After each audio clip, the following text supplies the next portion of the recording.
Hi, my favorite people. I am Vera Marit, a professional makeup artist and founder of Happy Eyelids, the brand that understands your eye shape. I have hooded eyes myself, and years ago I left my career as a singer and DJ to change the beauty game for eyes like ours. This channel is for all of us with eye shapes that industry calls difficult: hooded, monolids, deep set, mature eyes. But your features are not flaws, they are your signature. I've completed about 50 professional certifications, worked on big fashion weeks across the US, also TV sets and pageants, including Miss America. I had my work published in magazines and even on covers. I'm here to give you real techniques that finally work. Let's change the beauty standard together. Meet beautiful Richa. She is Mrs. California Petite Universe 2025 and first run-up Mrs. Universe USA. And she's our hooded eye sis, which proves once again, it's not about the eye shape, it's about face harmony, confidence, and there is no such stuff that people with hooded eyes are less attractive. I just want to remind that a lot of gorgeous celebrities have hooded eyes, and if you encounter some difficulties in doing makeup, it's because of the one-size-fits-all techniques and generic brushes. Let me show you once again that eyes with downturned upper eyelid are versatile and beautiful. I start by hydrating the skin and letting the product absorb, and meanwhile doing the eyes. Since eye makeup takes longer and involves touching the face, I usually finish with the face makeup so it stays fresh. Eye makeup starts with Happy Eyelids eyeshadow base. It doubles as a gel liner and cream shadow. You can layer powder shadows on top or set it with translucent powder as they are highly pigmented on their own. With a flat blender, pack the outer corner to the pupil and with bullet brush pack in the inner corner. And I mix brown with a little nude and warm pink for outer corner, bubblegum with nude for inner corner. Set it with tapered brush, but before setting the eyelids, make sure there is no creasing. If there is creasing, tap it, fix it, then set it with powder. Now let's create a mysterious winged liner for hooded eyes. Look straight and place the wing where it flatters you most. I'm using an angled eyeliner brush with an espresso shade I mixed from black and brown eyeshadow bases. Next, have your model close her eyes. If you're doing this yourself, rest your mirror under your chin and tilt your head back slightly so you can clearly see your lids as you work and connect it. And with a mini bullet brush, smudge it inwards. And then to intensify the winged liner, repeat this technique until you're happy with intensity. Yes, you can do it one time if you like the intensity from the first time. Now, I don't know, probably here will be a little bit of silence because I just want you to see the process. I don't want to cuts. I also don't know what to say. Just watch and learn, meditate, relax, enjoy the process, enjoy the video. Silence was short, so now lightly trace the outer lower lash line. Look straight ahead, relax your face, then use leftover product on your angled eyeliner brush to refine the wing into a smooth, balanced shape. Pay attention to how I angle the brush tip. Use your bullet brush, the one with bubblegum and nude leftovers from packing the inner corners, to clean up and shape the wing. The residual product softens edges, speeds up cleanup, and gives you a crisp, seamless finish. Apply tubing mascara. My favorites are Tarte and Unidolts. They are the only ones that never transfer onto the eyelid and doesn't give rag on eye effect. Swirl your bullet brush into translucent powder and gently press it over the wing, liner, and surrounding areas to set and lock everything in place. I found these beautiful wispy lash clusters on Amazon, and the golden rule for lifting downturned outer corners: your first lash cluster at the outer edge should always align with the upward angle of your lower lash line.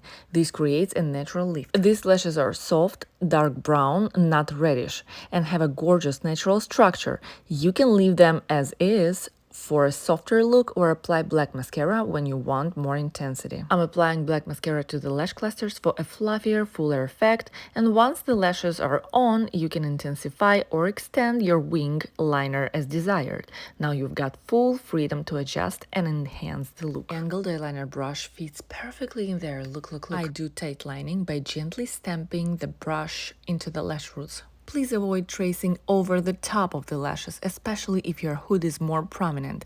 Instead, perfect the liner between the lashes with precision and soften any excess product using a clean mini bullet brush. So smoke it out the lower lash line with a mini bullet brush, and oh my god, size matters. If you know what I mean.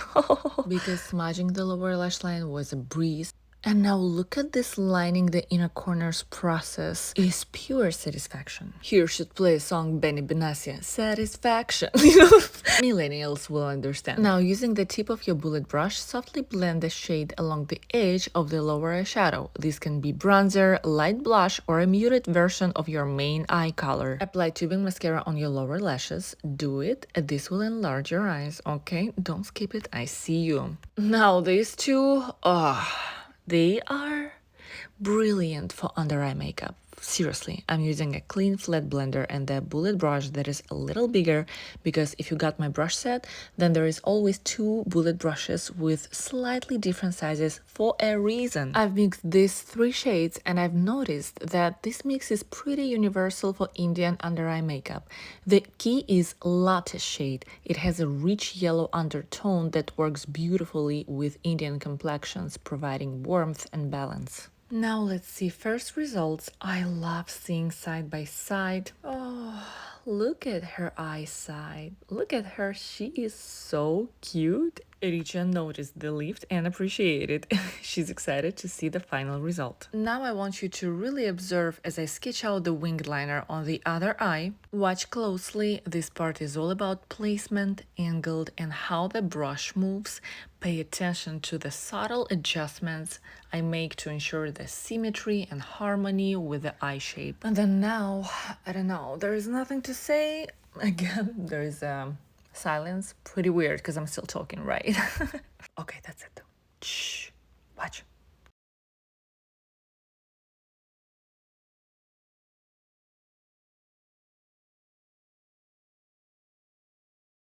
And now one more time, let's watch that mesmerizing moment when that mix of colors and flat blender are doing their amazing job. I've got this Morphe continuous prep and set mist and I loved it and my clients love it. It smells so amazing, but not too much, just perfect. Oh my god, this is so good. This changes your mood. I like how you didn't spend too much time on just the eyelids because there are times when people are just like,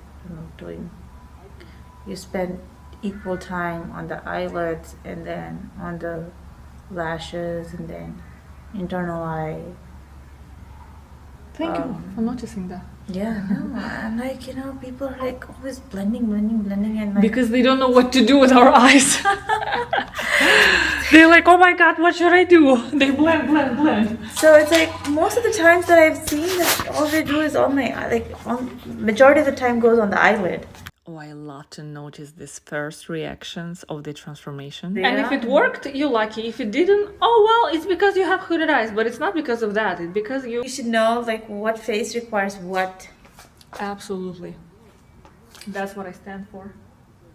If you don't know, learn. There is no such thing as difficult eye shape for makeup. It's just the right approach. I love this AliExpress brush. It's just a few dollars, but the size and sharp tip give me full control and precision. I go for a medium to full coverage, but always with a less is more approach. And on the forehead, I only apply foundation to the center to avoid a mask-like effect. Now I'm gonna say something. This is one of the most important and often overlooked steps in eye makeup and overall complexion, clean and blended tear duct area. On Hollywood red carpets, this step is surprisingly often skipped, which always makes me wonder why. I'd love to glam up some hooded eye celebrities and show how much cleaner and fresher their makeup could look with just a bit of attention to the tear duct area. And I'm living in California. Hopefully, one day this will happen. And of course, not only hooded eye celebrities, any eye shape. And another key step for flawless results is cleaning and aligning the edges with a flat definer brush and concealer. This particular brush is a game changer, thin, precise, and perfectly shaped. Most flat definers are too big, long, or thick, making them nearly useless. Yes, useless. For blush, I love mixing bubblegum and warm pink, and for richer tones, I add a peach pigment from Morphe. I apply it with a concealer brush, which ironically works better for blush than concealer. It's too big for under eyes, which is why they crease, but it's perfect for cheekbones. The shape gives just enough color without that overpowering blush blindness effect. For Indian beauties, I have my own approach. I start with blush first. If I feel a bit of bronzing is needed, I'll add it, but usually just a soft definition under the cheekbones, not full-on bronzing. It really depends on the client's preferences. If they ask for a bronzed look and I think it will enhance their complexion, I'll absolutely do it, but if I feel it might take away from the desired effect, I'll explain why, and we always find a compromise that works beautifully. Then using the leftovers of my foundation brush, I soften the edges, always following the natural direction of facial peach fuzz. Unless you've done dermaplaning, some people do, I only do it for big events. There is nothing wrong with having peach fuzz. Just don't brush against it and everything will blend beautifully. And then with a bigger tapered fluffy brush, I was setting everything with Pat McGrath under eye blurring powder with a peach undertone. The formula is super soft, it sets beautifully without drying out the skin like regular translucent powder can, since it's designed for under eye use. I love these Morphe lip pencils. They are super pigmented and blend very well. They are not long lasting or waterproof, but if you are doing a photo shoot or just want a beautiful lip look without worrying about a wear time, they are perfect and budget friendly. This shade is trendsetter, and of course, I can't live without my mini bullet brush. I use it to apply lipstick with precision, and even when I use lip pencils, which is rare, I still reach for the mini bullet brush to line the lips effortlessly. Close your eyes. Oh my god, I love the fragrance of this thing. It's so good. For brows, I use the clear Tame Gel by Sigma, and to fill in sparse areas, I dip into the leftover espresso mix with my angled eyeliner brush. And almost in all my tutorials, I always like to show the matte version of the look first, so you can master the basics and so you can have more options. But the cherry on top, sparkles! That sound was unexpected, right? I also didn't expect that from myself, but for my fellow sparkle lovers, don't worry. Sparkles won't emphasize the texture. In fact, they help hide imperfections, unlike satin finishes, unless if you only place them carefully in the inner corner. I'm talking about satin. So enjoy the matte version and get ready for the sparkle transformation. I'm using Golden Cascade by Happy Eyelids. They are not yellow, not like it's a perfect neutral golden that complements absolutely any skin tone. Take a moment to notice how makeup shifts your mood. It's not just about the face, it's about how you carry yourself, the confidence, the attitude, the glow. It's therapeutic. Please consider subscribing if you are not yet so you don't miss future tutorials. Like this video, leave a comment, please support, tell me what you loved about this transformation. Share with your hooded eye besties, they need to know that I exist. I hope you enjoyed this makeup tutorial. For sure you got this.